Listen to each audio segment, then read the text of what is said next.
कहाँ पुग्यो गृहमन्त्री रवि लामिछाने विरुद्धको नागरिकता विवादको अनुसन्धान के राजीनामा देलान 2080 सालको बुढादशैं 1 महिना ढिलो हुने यस्तो छ पञ्चाङ्क निर्णायक समितिको पात्रो बलात्कार आरोपमा थुनामा रहेर मुद्दा लडिरहेका नेपाली राष्ट्रिय टिमका पूर्व कप्तान सन्दीप लामिछानेको पुनरावेदनको फेसी आज बलात्कारपछि हत्या गरिएकी निर्मला पन्तको गृहमन्त्री लामिछानेले दोषी पत्ता लगाउँछन् त यस्तो छ तयारी।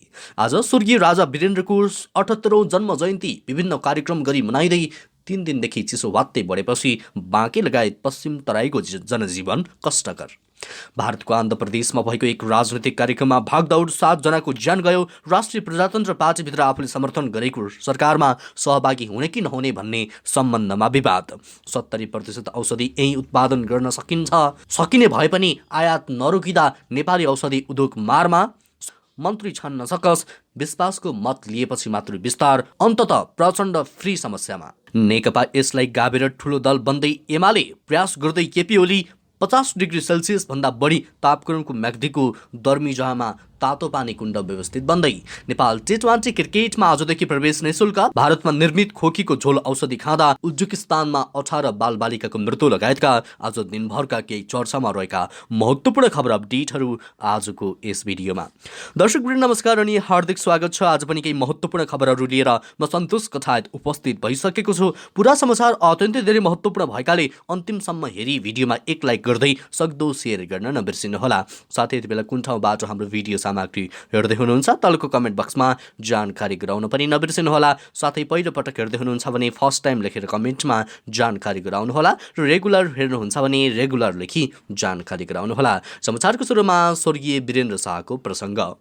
तत्कालीन राजा स्वर्गीय वीरेन्द्र शाहको 78औं जन्म जयन्ती बिहिबार उनको सम्झना गरी मनाइँदैछ। उनको सम्झना स्वरूप मनाइएको छ। बुबा महेन्द्र तथा आमा इन्द्र राज्य लक्ष्मी देवी शाहको कोखबाट वीरेन्द्रको जन्म 2002 साल पुस 14 गतेमा भएको थियो। स्वर्गीय राजा वीरेन्द्रको जन्म जयन्तीका दिन राजधानीको हनुमान ढोका मखन पशुपतिनाथमा माल्यार्पण तथा विशेष पूजाको आयोजना गरी मनाइएको छ। 2028 सालमा नेपालको राजा बनेका उनले 2046 सालको जनआन्दोलन पछि प्रजातन्त्रको पुनर्बहाली गर्ने निर्णय गरेका थिए। त्यसपछि देशमा बहुदलीय व्यवस्था आएको थियो। नेपाललाई शान्ति क्षेत्र बनाउने प्रस्ताव विश्व सामु राखेर शान्तिवादी राजाको छवि बनाएका वीरेन्द्रलाई जनप्रेमीका राज्यका रूपमा चिनिन्छ। इतिहासकै अकल्पनीय घटनाका रूपमा विक्रमसम्म 2058 साल जेठ 19 गते शुक्रबार नारायणजी दरबारभित्र राजा वीरेन्द्रको वंशनाश भएको थियो। त्यस्तै सन्दीपको प्रसङ्ग। बलात्कार आरोपमा पूर्वपक्षका लागि थुनामा रहेर मुद्दा लडिरहेका नेपाली राष्ट्रिय टिमका पूर्व कप्तान सन्दीप लामिछानेको पुनरावेदनको फेसी आज बिहिबार परेको छ। पाटन उच्च अदालतमा हुने फेसीमा बिहिबार नै बहस र फैसला हुन सक्ने आधार रहेको पक्षधर वकिलहरूको भनाइ छ। गत साताका लागि नै फेसी तोकिए पनि 12 डे परेपछि सन्दीप पक्षका वकिलले नै उक्त दिनको फेसी स्थगित गरेका थिए। मंगलबार काठमाडौँ जिल्ला अदालतले सन्दीप लामिछाने विरुद्ध जारी दिने किशोरीको उमेर विवाद निरूपण गर्न उनको जन्म भएको अस्पतालबाट कागजात झिकाउन आदेश दिएको हो। काठमाडौँ जिल्ला अदालतका न्यायाधीश हिमलाल बेलवासेको इजलासले अस्पतालबाट जन्म दर्ताको कागज झिकाउने आदेश दिएको सन्दीप पक्षका अधिवक्ता सरोज कृष्ण घिमिरेले बताउनु भएको छ। लामिछानेमाथि नाबालिग 18 वर्ष मुनि लाई बलात्कार गरेको आरोप छ। तर सन्दीपको पक्षले किशोरी 18 वर्ष मुनिको नभएको भन्दै आइरहेका छन्। त्यस्तै अर्को समाचार। अब आउने दशैं अर्थात् 2080 सालको दशैं र तिहार 1 महिनापछि सर्ने भएको छ। पञ्चाङ्क निर्णायक समितिले तयार गरेको 2080 सालको पात्रमा साउन 1 महिना मलबास परेकाले दशैं 1 महिना पर सरेको हो। समितिको मंगलबार बसेको बैठकले पात्रो तयार गरी पञ्चाङ्क निर्णायक समितिका सदस्यलाई सो पात्रो उपलब्ध गराएको थियो। समितिका कार्यकारी निर्देशक सूर्यप्रसाद ढुङ्गेलले आउँदो वर्षको साउन पछिका पर्व 19 दिनपछि परेको जानकारी दिँदै भन्नुभयो, पात्रो तयारीको क्रममा छ। निर्णय भएपछि सबै विषयमा जानकारी दिनेछौँ। समितिले करिब 15 संस्थालाई पात्रो छपाई गर्न स्वीकृत दिने तयारी गरेको छ। कार्यकारी निर्देशक ढुङ्गेलले केही दिनभित्र पात्रो बजारमा आउने जानकारी दिँदै भन्नुभयो, 1-2 दिनमा निर्णय गर्नेछौँ, त्यसपछि छपाईका लागि स्वीकृत दिनेछौँ। 2080 सालमा पहिलो दिन घटस्थापना असोज 28 गते परेको छ।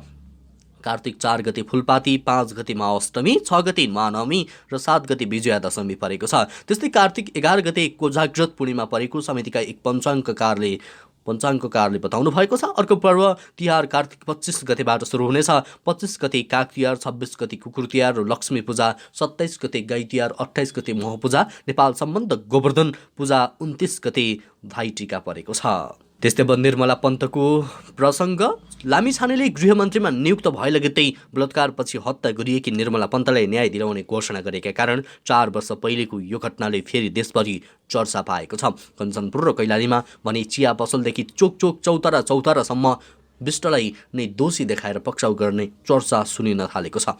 रवि लामिछानेले गृहमन्त्री भएपछि महेन्द्रनगरका चिया पसलदेखि चोकमा दिलीप सिंह विष्टलाई दोषी देखाउँदै जेल हाल्छन् भन्ने चर्चा चलिरहेको सुनिन्छ। युवा नेता विष्णु अवस्थीले पत्रकारका रूपमा रवि लामिछानेले न्युज 24 टेलिभिजनको सिधा कुरा जनतासँग कार्यक्रमबाट निर्मला पन्त हत्या प्रकरणमा दिलीप सिंह विष्ट नै दोषी हुन सक्ने ठोकुवा गर्दै त्यस सम्बन्धी सामग्री प्रसारण गरेका थिए। प्रहरी न्यायालयले दोषी करार गरि नसकेको अवस्थामा लामिछानेले विष्टलाई दोषी करार गर्न खोजेको भन्दै स्थानीय बासिन्दाले दिलीप सिंह विष्ट नै दोषी हुन सक्ने ठोकुवा गरेका कारण त्यतिबेला नै लामिछाने विरुद्ध असन्तुष्टि पोखेका थिए। घटनाको सुरुमा भने लामिछानेले आफै महेन्द्रनगर आएर मानसिक रूपमा बिरामी रहेका विष्ट दोषी हुन नसक्ने भन्दै सामग्री टेलिभिजनबाट प्रसारण गरेका थिए। तर 8 जना प्रहरी विरुद्ध घटनाको प्रमाण नष्ट तथा विष्टलाई यातना दिएको कसुर विरुद्ध अदालतमा मुद्दा परेपछि उनै लामिछानेले धारणा बदल्दै विष्ट नै दोषी भएको सामग्री टेलिभिजनबाट प्रसारण गरेका थिए। त्यस्तै अर्को समाचार, राष्ट्रिय प्रजातन्त्र पार्टीभित्र आफूले समर्थन गरेको सरकारमा सहभागी हुने कि नहुने भन्ने सम्बन्धमा विवाद देखिएको छ। बुधबार बसेको कार्य सम्पादन समितिको बैठकमा सरकारमा जाने कि नजाने भन्ने विषयमा नेताहरूबीच मत बाँझिएको स्रोतले जानकारी गराएको छ। अधिकांश नेताहरू भने सरकारमा सहभागी हुनुपर्ने पक्षमा रहेको बताइएको छ। खास गरी वरिष्ठ उपाध्यक्ष रविन्द्र मिश्र सहितका केही नेताहरू भने सरकारमा सहभागी हुन नहुने पक्षमा छन्, तर सरकारमा सहभागी हुनुपर्छ भन्ने नेताहरू बढी भएपछि राप्रपाले सरकारमा सहभागी हुन शर्त राखेको एक नेताले बताए। जसअनुसार राप्रपाले सरकारको न्यूनतम साझा कार्यक्रममा आफ्नो मुख्य एजेन्डा समावेश गरिए राप्रपा सरकारमा जाने भएको हो। राप्रपाका प्रवक्ता मोहन श्रेष्ठका अनुसार पार्टीले सरकार समक्ष मन्त्री परिषदबाट हुने विवादित निर्णय पनि अख्तियारबाट छानबिनको दायरामा ल्याउनुपर्ने, यसै वर्षबाट कृषि मलखाना कारखाना सुरु गर्नुपर्ने, पुस 27 गतिको पृथ्वी जयन्तीको दिन सार्वजनिक बिदा दिनुपर्ने लगायतका शर्त राख्ने तयारी गरेको छ। त्यस्तै अर्को प्रसङ्ग, काठमाडौँमा जारी नेपाल टी20 क्रिकेटमा आजबाट दर्शकले निःशुल्क प्रवेश पाउने भएका छन्। आयोजकका अनुसार प्रतियोगिताका म्याचहरूमा यसअघि 100 रुपियाँबाट टिकट तोकिएकोमा आजदेखि निःशुल्क गरिएको हो। नेपाल क्रिकेट संज्ञानको आधिकारिक टी20 प्रतियोगिता रूपमा रहेको नेपाल टी20 गत शनिबारबाट सुरु भएको छ। यस प्रतियोगितामा 6 वटा फ्रेन्चाइज टिमहरूले प्रतिस्पर्धा गरिरहेका छन्। प्रतियोगिताको विजेताले 55 लाख रुपियाँ पाउने पूर्व घोषणा गरिएको छ। यस प्रतियोगिताको प्रत्यक्ष प्रसारण एक्सन स्पोर्टले गर्छ। आयोजक स्रोतका अनुसार दर्शकलाई घरेलु क्रिकेटप्रति आकर्षण बढाउनका लागि पनि प्रवेश निःशुल्क गरिएको हो। निःशुल्क अफर कतिजनालाई दिने हो भन्ने चाहिँ खुलाइएको छैन।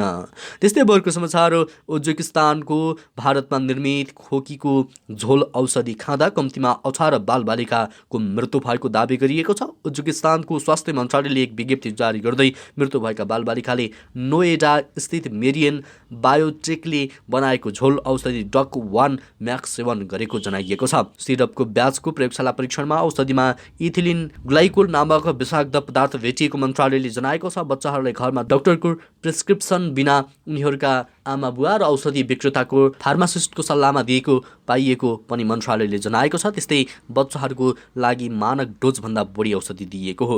कम्पनीको वेबसाइट अनुसार उक्त औषधि चिसो र फ्लूको लक्षण भएका बिरामीको उपचार गर्न दिइन्छ।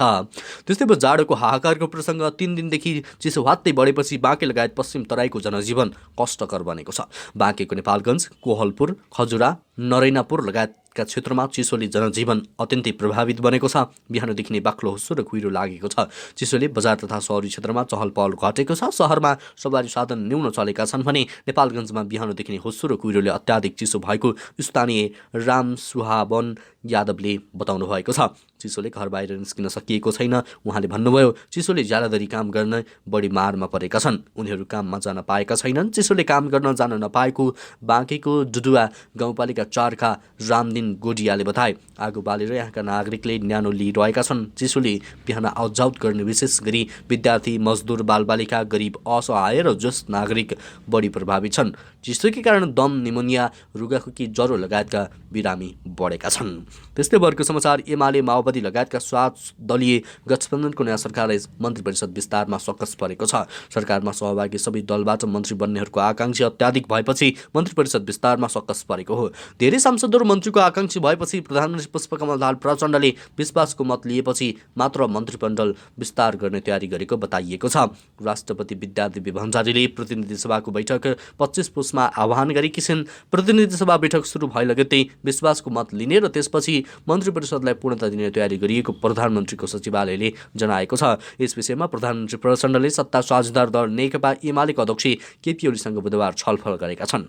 त्यस्तै भरको समाचार 7 महिना अघि मात्रै राजनीतिमा होमिएका रवि लामिछानेको सत्ता आरोहण पछिल्लो समय चर्चामा छ। ग्यालेक्सी 4K टेलिभिजनको निर्देशकबाट राजीनामा दिएर लामिछानेले 7 असार 2079 राष्ट्रिय स्वतन्त्र पार्टी निर्माण गरे। तर गृहमन्त्री बन्दा भने अहिले रविको चर्चा बढी आलोचनामा हुन पुगेको छ। कारण उनीमाथि लागेको नागरिकता र राजधानी सम्बन्धी विवाद हो। रविमाथि आरोप मात्र होइन, यो मुद्दा प्रहरीदेखि अड्डा अदालतमै पुगेको छ। सर्वोच्च अदालतले 22 पुसमा सुनवाईका लागि मिति नै तोकेको छ। यस्तो बेला उनीमाथि आफै गृहमन्त्री बनेर कन्फ्लिक्ट अफ इन्ट्रेस्ट अनुसन्धानलाई प्रभावित पार्न खोजेका त होइनन् भन्ने गम्भीर प्रश्न उठेको छ। जुन स्वाभाविक छ, पदमा बहाल हुँदा समेत आफूमाथि कुनै आरोप लागे निष्पक्ष अनुसन्धानका लागि पदबाट नैतिकताका आधारमा राजीनामा दिने चलन संसारभर हुन्छ।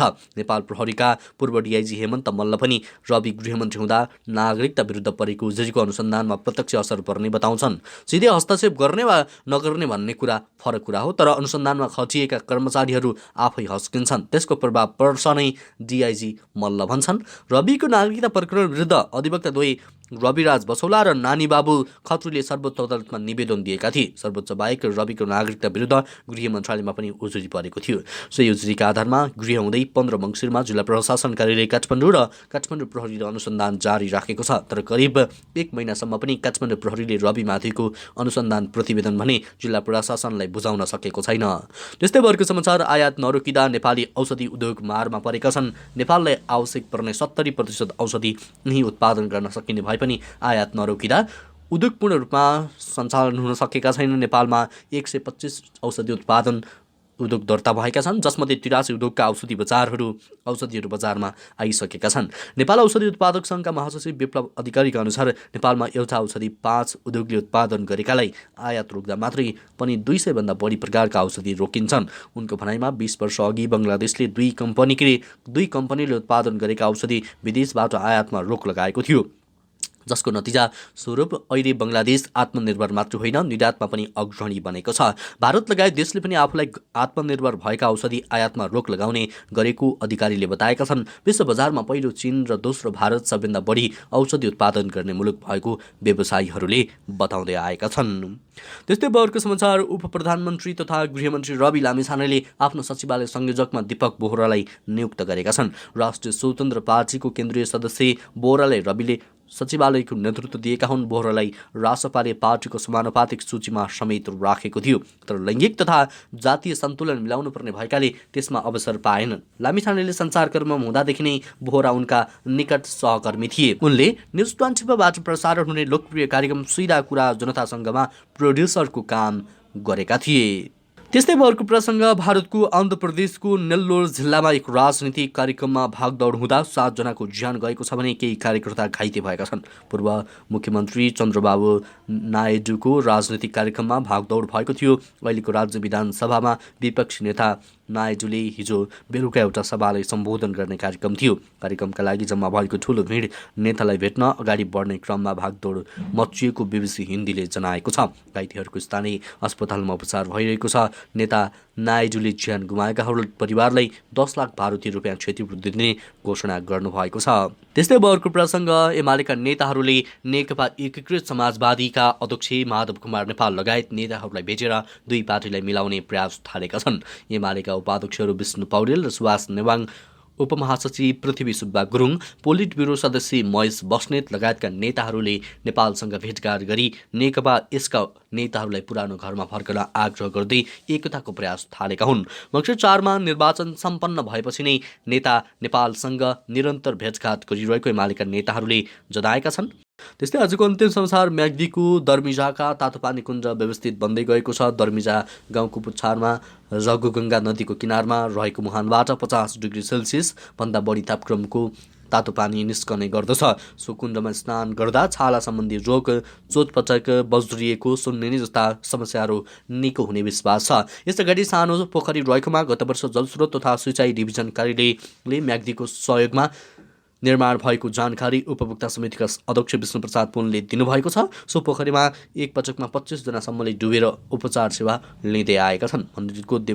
मन्दिरको देब्रेतर्फ सनासना गरी 3वटा पोखरी छन्। एउटा पोखरीमा 20 जना, अर्कोमा 10 जना र तेस्रो पोखरीमा भने 10 जनाले एकसाथ बसेर डुब्न सक्ने गरी पक्की पर्खाल निर्माण गरिएको बताइएको छ। यी पोखरी निर्माण गर्न जलस्रोत तथा सिँचाइ डिभिजन कार्यालयले 35 लाख सहयोग गरेको थियो। कोरोनाको जोखिमको बेलामा पनि स्थानीय मजदुर परिचालन गरी पोखरी निर्माण गरिएको दर्मिजा तातोपानी कुण्ड व्यवस्थापन समितिका पूर्व अध्यक्ष तप बहादुर शेरपुङ्जाले बताउनु भएको छ। हवस् त दर्शकवृन्द, यो खबर सँगसँगै अहिलेलाई केही चर्चामा रहेका महत्त्वपूर्ण खबर अपडेट यति नै। पल पलको न्युज अपडेटका लागि हामीलाई लाइक, कमेन्ट, सेयर अनि सजेस्ट गर्दै गर्नुहोला। नमस्कार।